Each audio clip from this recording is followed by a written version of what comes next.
Welcome to Witchcast! 'Cause it's Witchcast! I'm Emily. I'm Kate.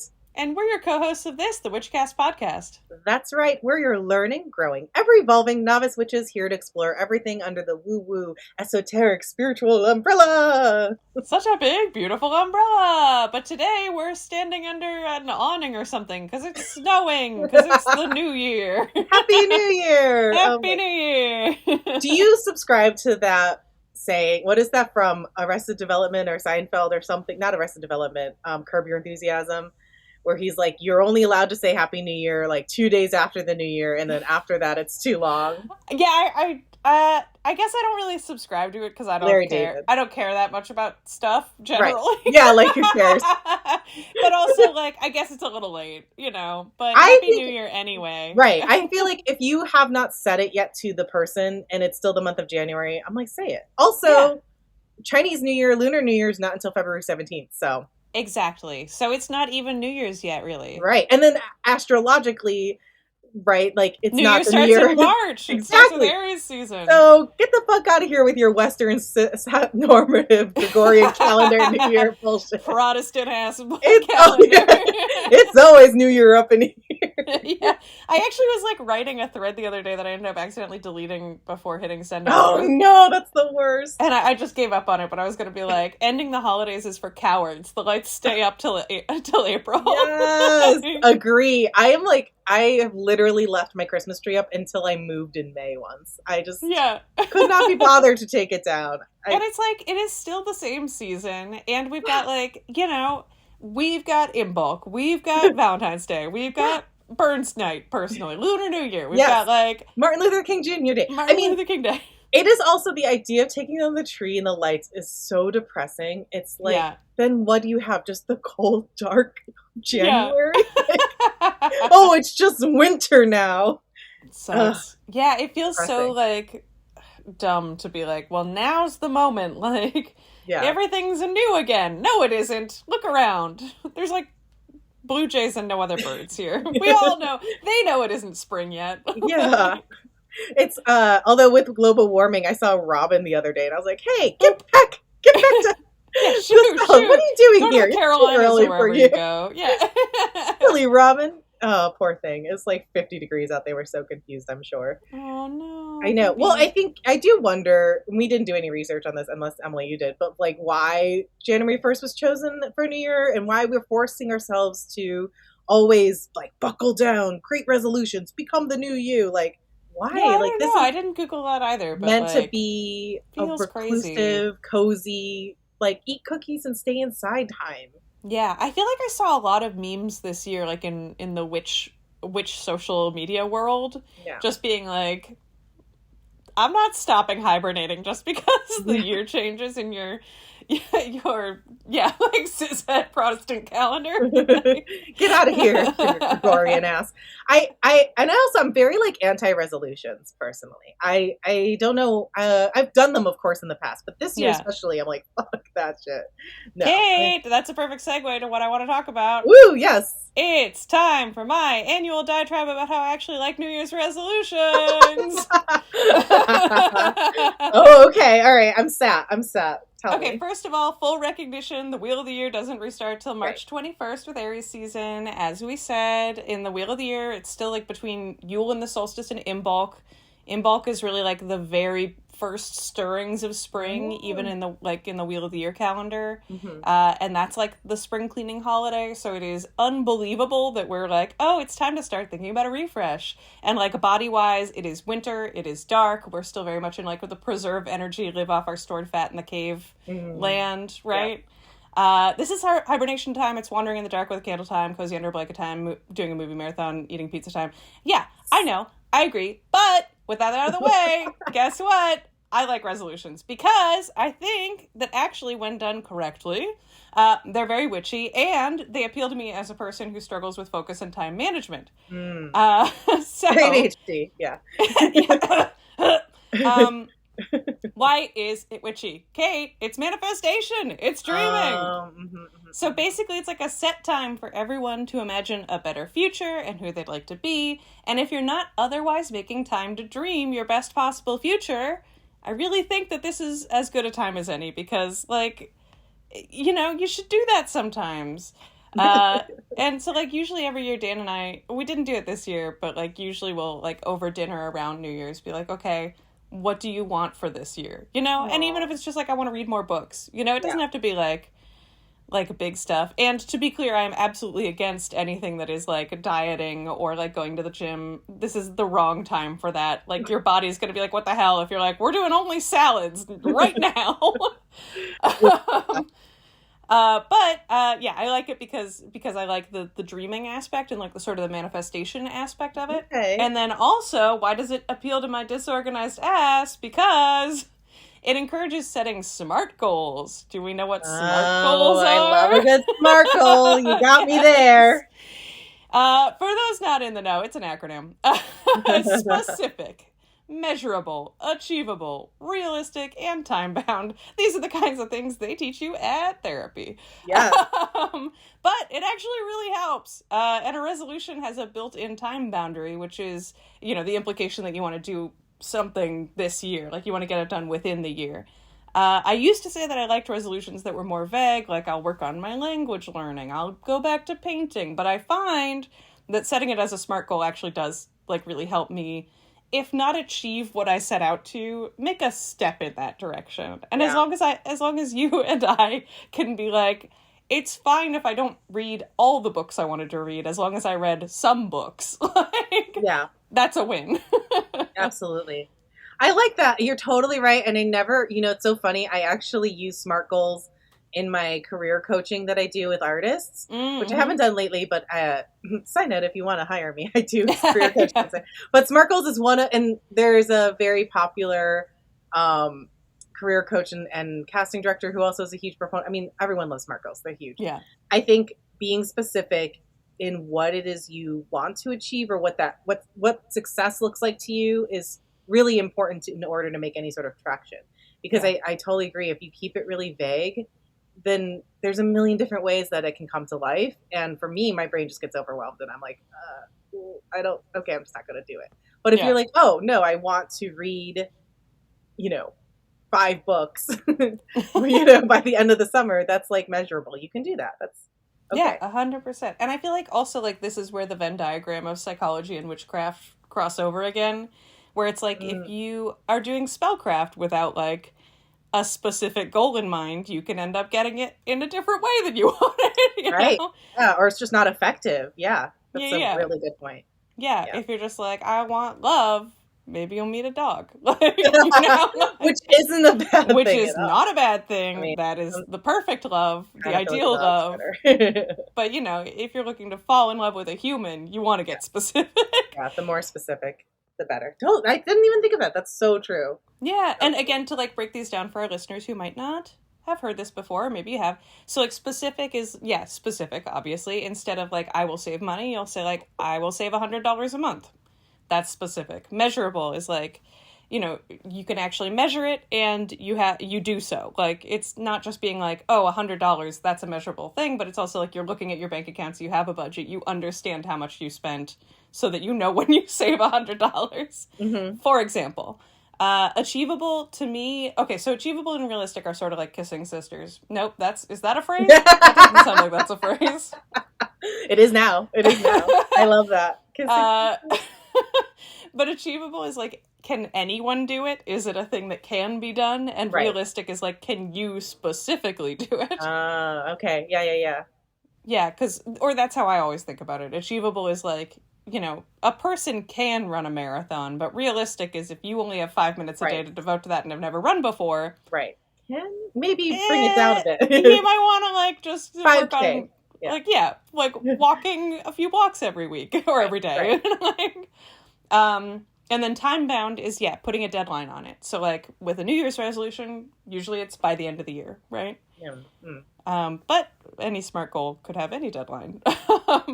Anyway, so yeah, quick aside to say that the culture around resolution, yes, can get very toxic in the like internet ad sense with like, oh, you've got to lose weight, you've got to go to the gym. Like, fuck that. Like I said, salads in January will only make you cry. Unless you really like them, then like eat them for your joy. But come on, guys, cookies and couch. Yeah. I mean, listen, it is citrus season. You can absolutely make a great salad. Oh my God, I'm obsessed with oranges right now. Yes. But like also get some protein in you, you know? Yeah, that damn protein.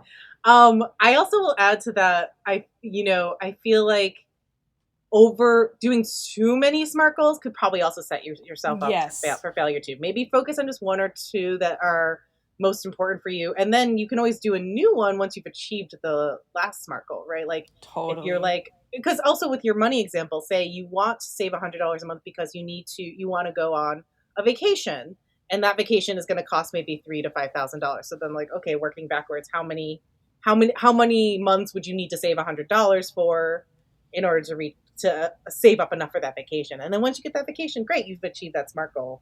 Now you can do a new one. You can move on to another. Yeah. In my tarot reading last year, Laura Lucas very astutely told me not to do more than 3 things at a time. The tarot told me through Laura Lucas, but I also good advice. I was like, that's a good point. So no more than 3 at a time if you can. Yeah. That's such a low number. I know. I'm always like, but it does help if you're just like for each day. Yes. 3 things. Right. I think we've talked about this a lot, like that, productivity, hyper productivity tied to your self-worth and value is so toxic. Yeah. And it's so permeated through social media and like the culture of comparison that we live in. And I think also too, like, a lot of the younger generations, the Gen Zers and younger millennials are really pushing back against that, which I think is a great thing. So yeah, totally. But I think also, even if you're still bought into hustle culture, which, come to the other side, but like, even if you are like trying to do fewer things at once, you'll usually get more done. Yeah, absolutely. Because there's the overwhelm of just being like, I have 8 things I have to do that eats up an hour on its own. Yeah. And it's also like, you only have so much time and attention, what you can really dedicate that time and attention to. There's always going to be something else that suffers, right? Like there's always a balance going on with the scale. So you have to pick and choose and prioritize. Yeah, totally. I mean, that's like been my flaw in my resolutions always, is that I'm always like, I will learn to speak 3 languages by the end of this year, and I will read 14 books, and I will watch classic movies I have not seen, and I will go to 2 places I've never been before, and like on and on and on. It's like, if I get a third of them done, then I've had an incredible year. Yeah, exactly. I think, God, I lost my train of thought. Well, I was going to say, I think also thinking about what you want to continue. Mm-hmm. And like, you don't need to completely reinvent yourself at this time either, because you are great just as you are, girl. And so I think right. 100%. It's just areas you want to grow in, and then areas you want to continue to cultivate and take care of. So that brings me to the end of what I was going to say, which is just that I think it's really wonderful to try to apply SMART goals to like the gentle things that we want in life, the more like witchcraft, like in my garden, like growing my seeds side of life, where it's like, because SMART goals usually, they're a career thing. It's like, oh, I want to get a promotion by this day, so I want to do this, this, and this, or whatever, Whereas if you apply it to like, I want to own a cottage in 20 years, or like I want to be the neighborhood witch that people come to, and like choose 3 tangible things you could do this year to like work towards that future, you'll have a better future. And isn't that nice? Yeah. And also it brings joy. Like I think sometimes we create these goals for ourselves that are like punishment, or at least I do. and I have so many diaries from past Kates being like, this is the year I'm going to be different. I'm going to weigh this much, and I'm going to have this kind of partner, and I'm going to have this kind of job, and I'm going to save this much, and I just kind of want to completely, it's almost like I'm beating down on myself of who I am. And I feel like maybe we can reframe that to like, you're already great. What can you do to promote more self-love? Totally. That's one of my things for last year, was to take 2 classes, and I did that. And they were some of the highlights of my year. I love taking classes, and like knowing that about myself and then doing it makes a positive difference. To just be like, I took 2 like writing workshops, and it was just like, yeah, this is great. Yeah, I'm have having fun. a nice Make time. it fun. Enjoy. I love that. Wait, what classes did you take? I took a character writing workshop that was not a UCB class, but is run by one of the guys, Eric Fuhrer, who does like stuff at Characters Welcome at UCB. He used to do like indie com. Both of these are people that I've like hung out with before. I took classes from like people I know socially, but like yay. And they were really fun. And so this guy, Eric Fuhrer, teaches like character workshops online. And that was great. That was like a 6-week class, I want to say. And then I did a playwriting class with my friend John J. Caswell, who just, I think, might still have like 1 seat left in his playwriting classes for this spring. But is like the most thoughtful human and like runs such a like very like a deep, smart workshop. I was like, oh my God, I haven't read an academic text about like writing in so long. I know. It felt really good. Yeah, like when's the last time I like learned? Oh, that makes me sad. Maybe I should sign up for classes this year. That sounds nice. Highly recommend. Make it a resolution, and then you get to check it off and be like, not only did I have fun, but I did a thing I said I would do. So on this topic, I want to give a quick shout out to vision boards because I did a vision board last year as part of our Lunar New Year celebration at work. We had one of our leaders of the meditation, like mental wellness ERG that we have at work, who's wonderful, Jason Luke, and he always leads like group meditations or mindfulness sessions, and he led us on a workshop of just creating vision boards.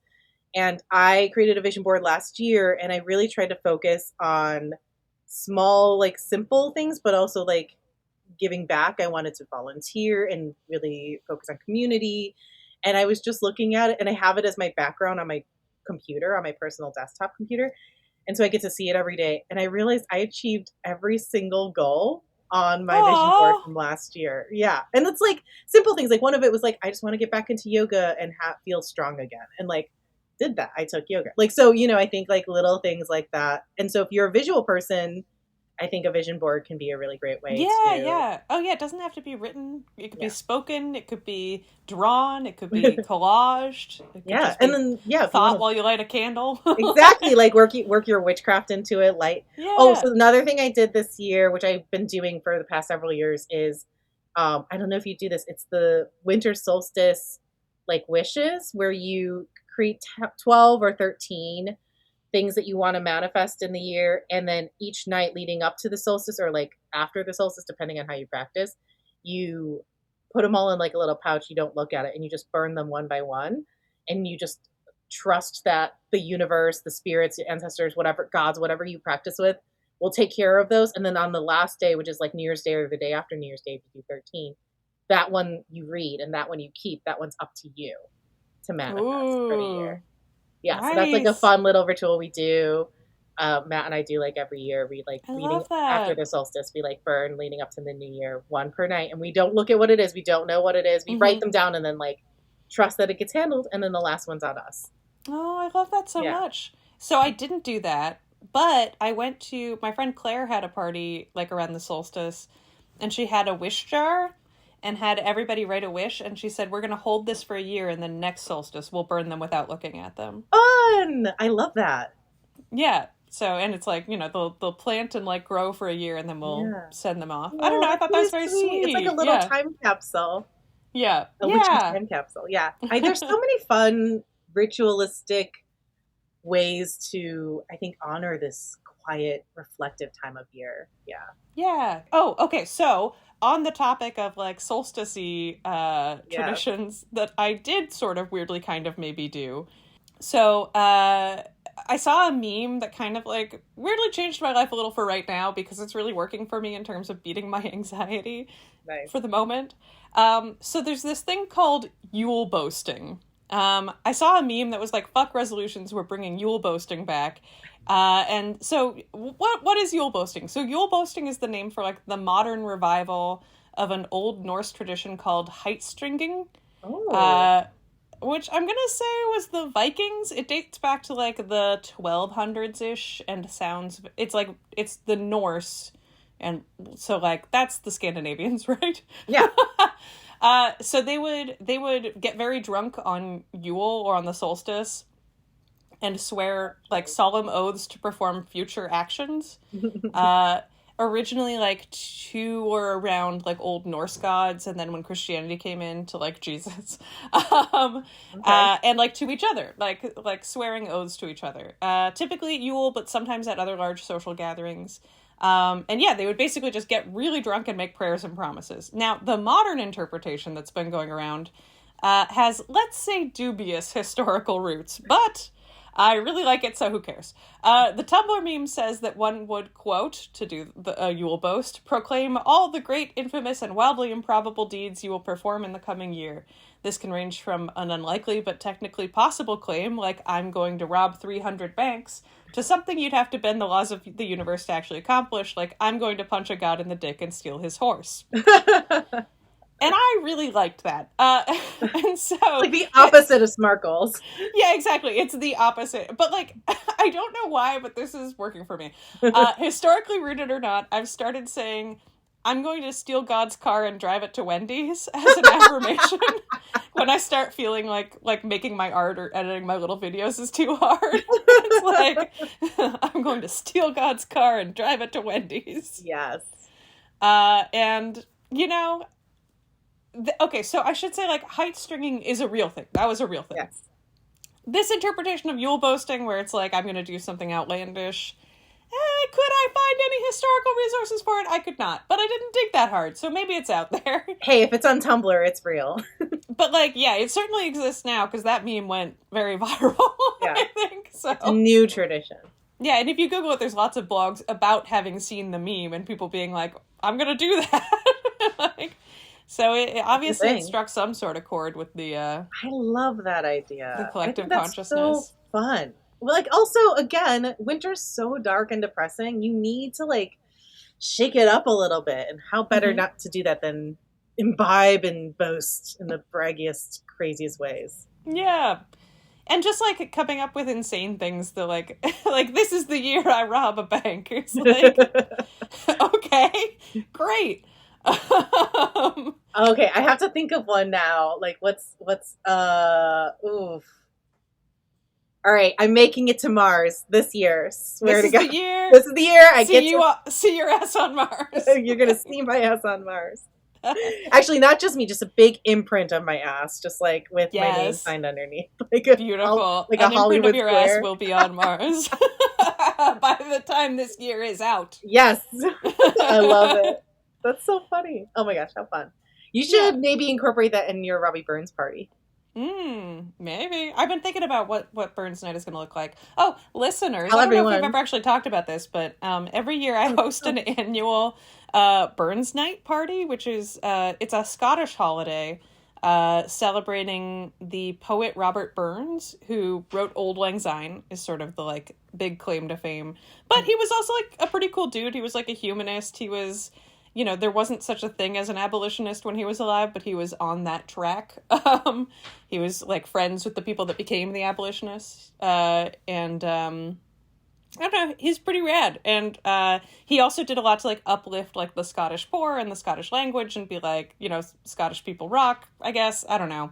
But, like... yeah, they did. So he, when he died, his friends started celebrating his birthday, and then, like, all of Scotland was like, cool, we'll do that too, and now just everyone still does it. I started doing it because my parents and their friends used to do it in Nova Scotia, and it just seemed like a fun time, and nobody likes the end of January, so... right. Yeah. It's a time to, like, get people together, and, like, I make dinner, and we all hang out, and, like, if I can force people to read poetry, we do, and if not... I make everybody collectively read one poem. Which is always so wonderful. Everyone goes around the room and reads like a stanza. It's great. Yeah, it's fun. And so, yeah, that's like a little light in the darkness. For me, the holidays really aren't over until April, but at least until Robbie Burns. Yeah. And you have Scottish ancestry, you try to cook like Scottish-inspired food, like traditional food. Yeah, sort of. Well, yeah. So I do, like, half of my family is Scottish, but a lot of the recipes I make are really Nova Scotian. But, like, Nova Scotian food and Scottish food are kissing sisters. Kissing sisters. Yeah. Our close cousins. So like I'm using my grandmother's recipes. My grandmother has never been to Scotland, but like but the influence is certainly there. Blood is there. Yeah. I think it's a wonderful, and you also have everyone every year does a draw your own creative interpretation of Robbie Burns Yeah. like art contest, and everyone tapes them up all over your walls, and it's just such a lovely, heartwarming tradition. Thanks. I'm glad. I like doing it. It's We also love like, Robbie you Burns. know, we started last year and I think I know we're going to again this year. Like collecting donations for the food pantry and that kind of thing, and just trying to make it like, I don't know, like a thing that everybody can feel good about. Yeah. It's great. It's great. It's a wonderful tradition. Highly recommend you all find something like that to help brighten up your Januaries. Yeah, highly recommend. Yeah. Oh, and then, okay, the last thing I have is just if you do make a resolution or some sort of goal setting, I have a little tarot spread for it. So I find personally that like real New Year's tarot spreads that happen this year for some reason are just too powerful. I feel like every time I draw a card around this time of year, it's like, it tells me something I really don't want to hear. So instead, targeted SMART goals for my, my tarot reading, just related to the resolutions or like goal setting. Okay, I love that. So 6 cards. You could do it in a little flower if you want, or in a circle. But the cards are challenges, strengths, how the past will affect it, helpers to look for, a lesson, and overall outlook. I love that. We'll post this on our website too. Yeah, I'll do a little drawing of it or something so that that'd people be cute. can like. Yeah, that'd be Say it one more time for me. All right, so it'll go challenges, strengths, like things that'll help you, the past, helpers and collaborators to look for. I love that. A lesson, and outlook.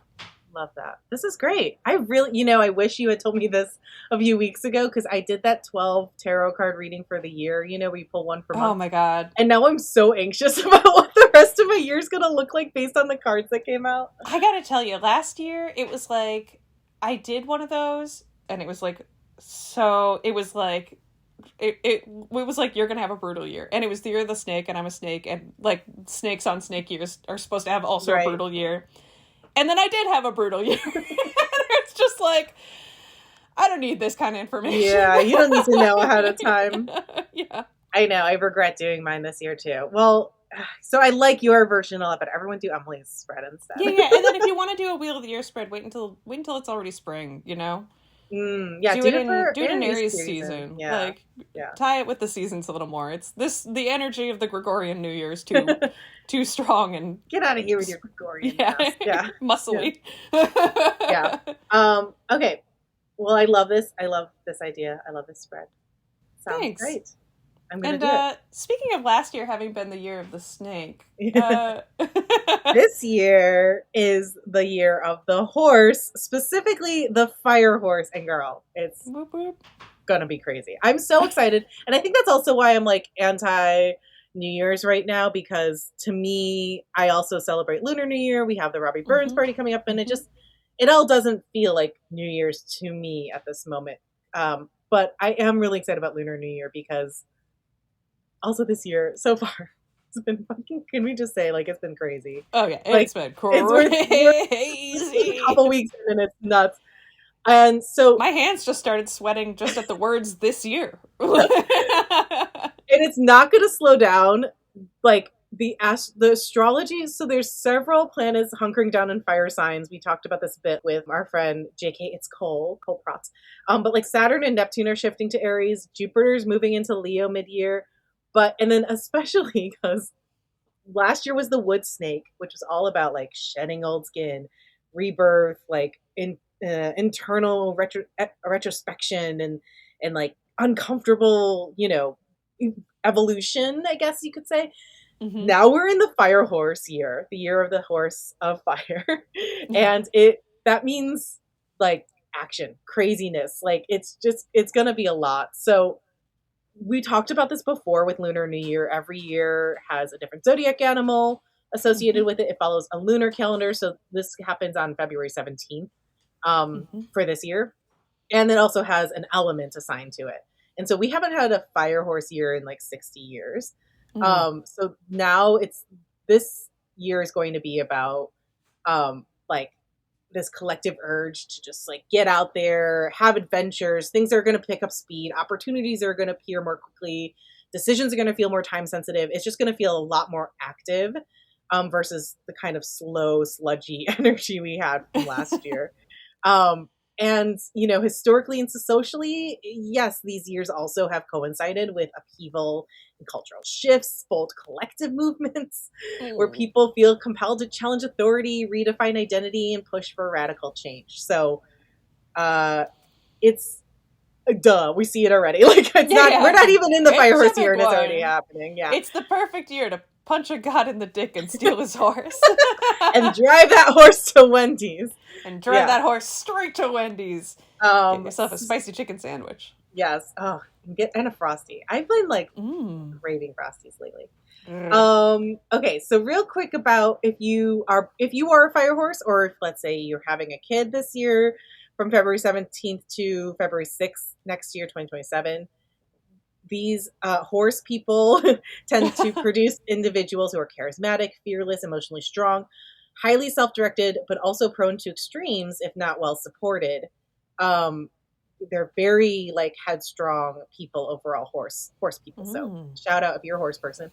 Shout out horse. A bit about the horse. Like if you luck is associated with the numbers 2 and 7, the direction southeast, colors of red, pink, and purple. According to ChineseNewYear.net, you should avoid black and blue colors, the numbers 1 and 6, north and northwest, and keeping any pet rodents. Lucky flowers also include iris, jasmine, and calla lily.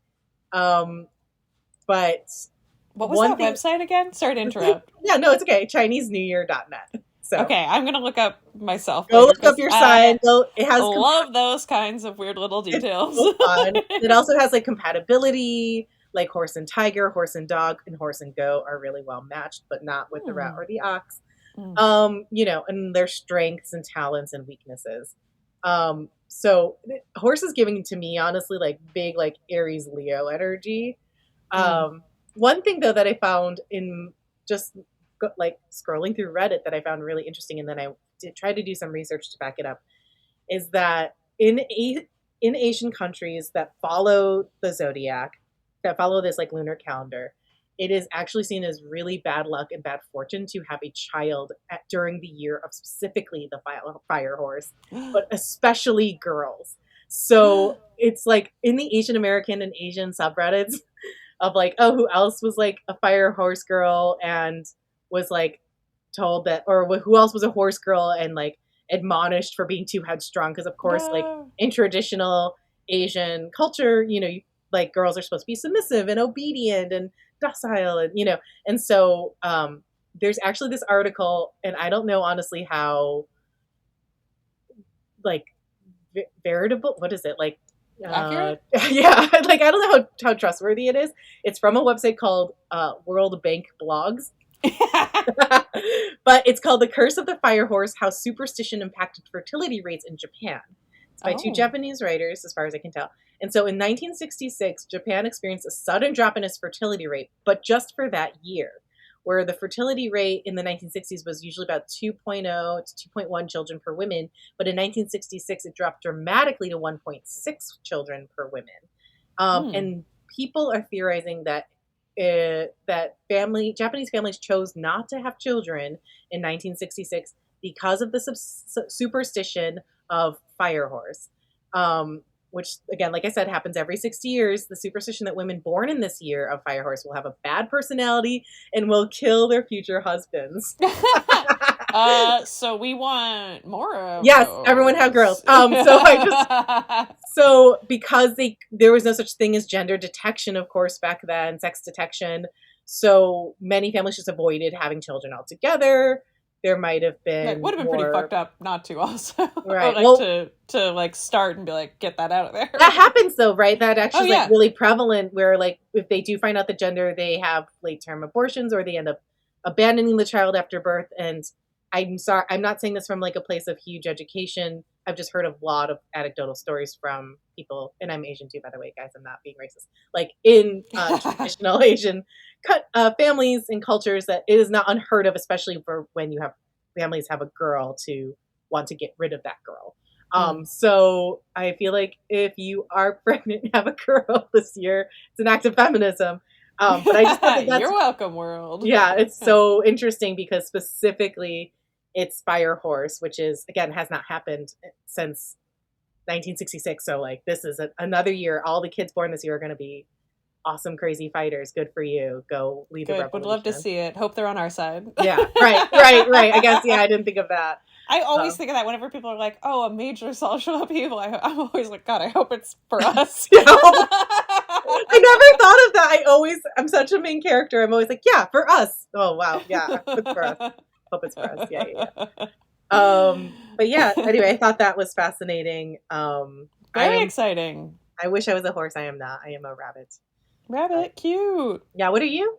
Snake. Oh, you were a snake. You said you were a snake. Yeah. When I was a kid and I was like, I'm a scorpion and a snake, I was like, I don't like astrology. That is the witchiest pairing, though, I have ever heard. Yeah, adult Emily is much cooler about it. That's but badass. When I first heard it, I was like, excuse me. I hate being a rabbit. I always feel like rabbits are so boring. They just but you're so cute. die. No, get out of here. Rabbits are the best. They're always running into the street. I've heard they make great pets.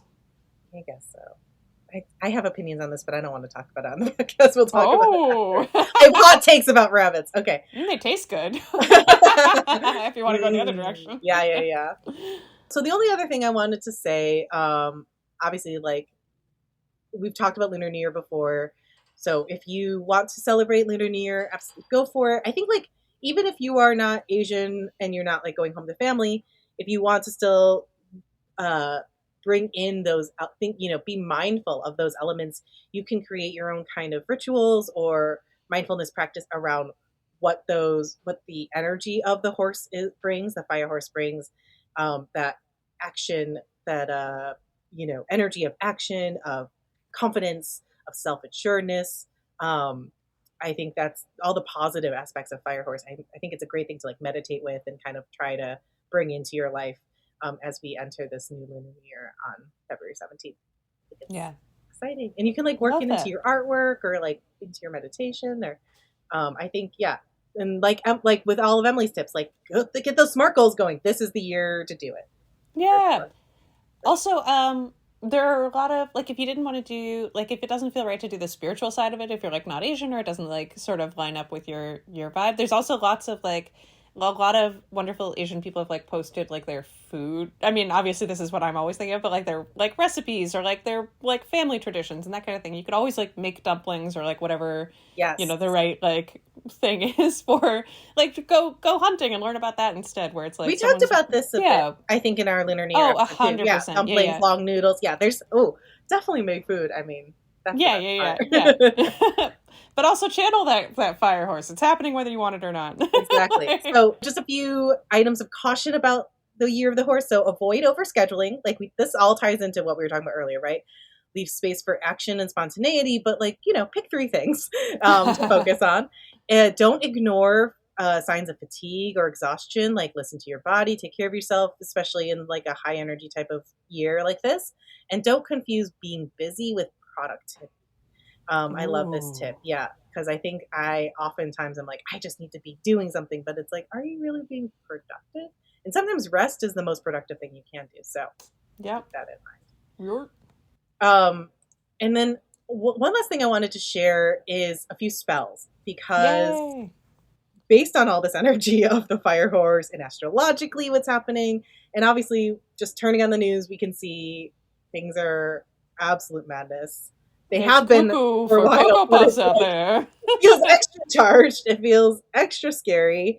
A lot's going on. Hexing them, trying to hex them directly or, cast curses or whatever upon them might not be that effective. But somebody suggested, well, what if you actually create spell work to help promote truth and like compassion and dropping of illusions? Like instead of focusing on him or like certain people in power that you view as like these perpetrators of crimes and harm and violence, you can affect change by targeting his followers, the the citizens of your country at large, in like a loving way, right? Like can we? And this is a big part of what we talked about with Saturn with our friend Jasmine, about Pluto and Aquarius, like the surveillance era and the dropping of illusions. We talked about this with Cole within like the astrology for the new year. Like there's going to be a lot of truths coming to light and like tower energy. So you can help kind of encourage that with spells for truth and, you know, clarity and disillusionment. And I love that approach because I feel like that feels, I don't know, more fruitful, like more active. Mm-hmm. Also, I personally feel better when I'm doing spell work from a place of like love and inclusion. I feel more effective personally as a practitioner. So it really resonated with me and I wanted to share that with you all. So I have a few spells from Llewellyn I wanted to share. So this is a spell for absolute truth by, Matt Oren, who's an author. Yeah, we know him. And this was back from 2023. But it's about justice and an ideal time to see the somewhat harsh but important truths we might not want to look at when it comes to ourselves, other people, situations, or our lives. Ooh. So he says, put a small white candle, such as a chime candle or tea light, on a plate. Under the plate, place the Justice Tarot card and the Ace of Swords. Light the candle, and as you do so, say, by the powers of this candle, reveal truths that I can handle, that I'm able to discern clearly the illusions I hold on to dearly. I think also you can say whatever kind of incantation that works for you. And if you want to do this for the collective, change the wording accordingly. And then he says, sit in meditative contemplation and be open to whatever guidance may be revealed during the meditation session, and pay attention to your dreams and seemingly random thoughts, conversations, synchronicities over the next few days, revealing truths about yourselves, others, or situations or illusions that you may be under regarding those. And then there was another spell called 11 for Justice by Blake Octavian Blair that's very similar and works with the number 11 because this was posted on like 1/11/23. We are in a 1 year, so I think like you can still play with that. And we did miss the like 1/11 portal or whatever you want to call it. I don't know if I believe in portals like that. But like, anyway, I think you can still play around with that. But it's funny because it says, currently we're seeing valiant fights for justice by people from marginalized populations. The scales have been tipped against many people for far too long, and balance is being sought. The 11th card of the major arcana in the tarot is the Justice card. Tarot's justice is cosmic justice, justice with a capital J. It's not just an individual opinion of what's right, but the truth of justice. And I was like, wow, this is 2023. Nothing's changed. I know, right? But this one says to gather 11 tea light candles in safe holders, place them in a circle where you can supervise them safely, and then place the image of the Justice card from your favorite tarot deck in the center of the circle. And as you light the candles, recite, Justice, Justice, we call upon your power. On this 11th day full of power, we ask that you arrive at a timely hour. May the truth of justice win out at the appointed hour. Again, you can use whatever incantation you want, but I like that idea. It's a suggestion, not a of a candle spell using the Justice Tarot card. Yeah, totally. Yeah. Love that. Calling in justice. Yeah, we all need that. There's a lot of like, I think it's so difficult in this modern age of technology, AI and social media. There's so much. How do you know what's true? Exactly. I'm always poor Dan. He sends me like a video of a pug dog, and I'll be like, "This is AI." Oh, I do that all the time. My brother sends me like memes and shit, and I'm like, "This is AI. I don't want to watch this." Yeah, I feel bad doing that to the people I love, but I'm not gonna stop. Hello, this is our right as curmudgeons. But also, it's important to train people, I think, because it's gotten so good. The technology's gotten scary good that I sometimes can't even tell.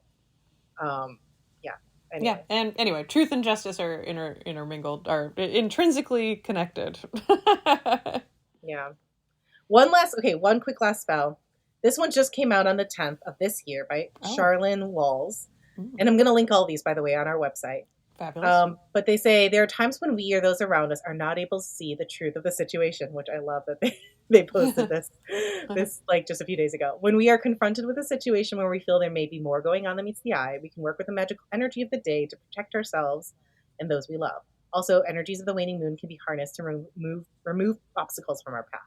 So just take a piece of paper and a pen and a pencil and an eraser. So think of a person or an issue that you need more clarity on. Print that name or issue on the blank piece of paper with the pen. Then take the pencil and completely cover what you just wrote, so you can no longer see it. Draw a pencil over it, shade it. Mm. And then chant or say the following 3 times. Reveal what is hidden, let the truth be known. Oh. And then erase those pencil markings and reveal that name underneath. And it should give you clarity on the situation or person in the coming days. And I was like, ooh, I love a little physical Yeah, we got a little magic trick. Yeah. Very like a very nice way to like physically manifest that intention, you know? I thought that was neat. Anyway, so I'll link those on our website at Witchcast. Love it. Thank you. I feel energized. Yeah, right? I feel very fire horsey. Yeah, I'm ready to fire horse, you know, like, and sit on my couch and watch a movie. But, like, Right. you know, it's like, it's coming. It's Right, I can feel exactly. it galloping towards me. We have time. Also, it's not for another month, so yeah, we got time. Yeah. You want to draw a card? Yeah. Okay, so I have the best deck ever, maybe. Kate got me this. It is the Lord of the Rings tarot deck. Woo-hoo, yeah. Woo! Illustrated by Tomas Iho and written by Casey Gilly. Nice. And the imagery is incredible. It's like it looks like, I guess it's like wood blocking. It's just beautiful, and it connects a bunch of the cards with different characters in the Lord of the Rings. So it really hits for me on all cylinders. I was telling Emily before we started recording, it's kind of wild that she didn't already own this. Like this, there could not be a better deck for Emily. Yeah, when I saw it, I was like, oh my god, this exists? Like, this is huge for me. 5 of Cups. Yeah, I'll show it to you. It's cups. I do love that artwork style.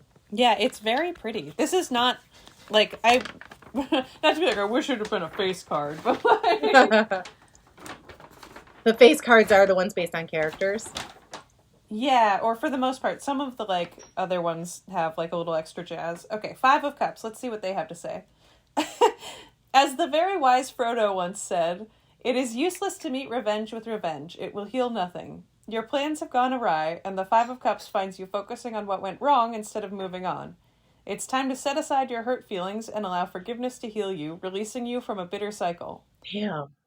Damn. I guess, like... I just looked it up on Biddy. It's that one I didn't realize because it's a new artwork. Yeah, but it's the one 5 with is the always guy. a retraction, right? Yes. A retraction. He's like looking at all these 3 cups spilled and he's sad. Mm-hmm. It's regret, failure, disappointment, pessimism. Oh, yeah. I usually like to read that one as also, like, he's staring at, like the wrong cups, but there's cups all around him. Like, you know? Yes, because there's 2 upright. Yeah, and the traditional Rider-Waite-Smith deck. Yeah.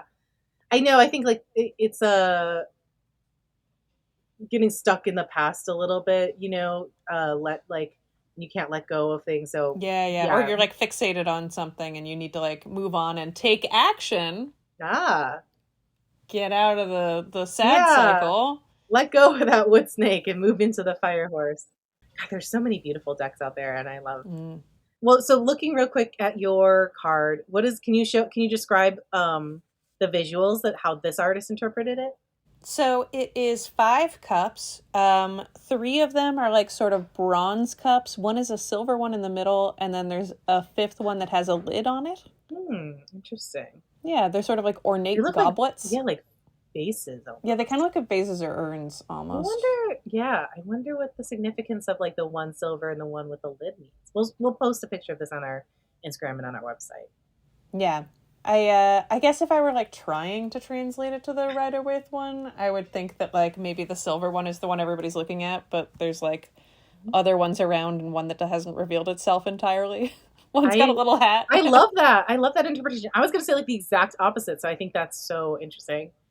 Ooh, What were you going to say? I was going to say that like you are focused on like the boring open brown cups when you have like a silver one that's awesome right in the center and one that's, covered that could contain something you don't even know yet. Like exactly what you said, but just kind of like the reverse. Yeah, same, but different. Yeah. It's so neat. Look at us. I'll take a photo also of, I'm trying to remember, I got a card that was Tom Bombadil the other day. Oh my God. Jumped out of the deck, and I'll find that and take a photo of it just so people can get the art. I want to know what his, we'll post some photos. I want to know what his character is, what his card is. Yeah, it's good stuff. I'm a big fan. I think this means we all should go eat stew and watch a Lord of the Rings marathon right now. I gotta tell you, Dan and I watched all 3 of them already this year. It was like, we got back from Canada and we were like, we are not seeing a person. Yes. We are staying in this house, ordering pizza, and watching all 3 Lord of the Rings. Hermit hobbity time, indeed. Yeah, 'tis the hermit season, baby. Yes. Okay, well, so we'll post those photos of those cards and everything we talked about on our Instagram at Witchcast Podcast. And we'll also post links to the spells and Emily's tarot card spread and the other things we talked about on our website at witchcastpodcast.com. And if you have any thoughts, questions, concerns, please email us at witchcastpodcast@gmail.com. We love to hear from you. And hey, while you're out there on the internet, you could always leave us a 5-star review. It's been a little while since anyone's done it. Maybe you could be the one. It could be a great SMART goal for you is to give back by leaving a 5-star review. The nice thing about a review is that it is specific. It is measurable. Specific, leave a review. Measurable, did I leave a review or not? Attainable, other people have done it before. It's right reasonable, you can do it. I know you can. Or realistic, I mean. And time-bound. Now, please. Let's say you have a month. Yeah. Get it ready in time for the Fire Horse season. Yeah. To fully kick off Fire Horse season by leaving us a 5-star review. We really greatly appreciate it.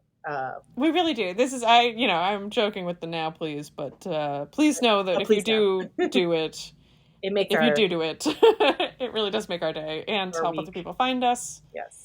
And hey, maybe we won't do any more of this if you don't. I'm taking action this year. Oh my goodness. Yeah, take action. Threatening. I love it. All right, well, you heard Emily. Go leave us a review. And until next time, Hex yeah! 'Cause it's Witchcast.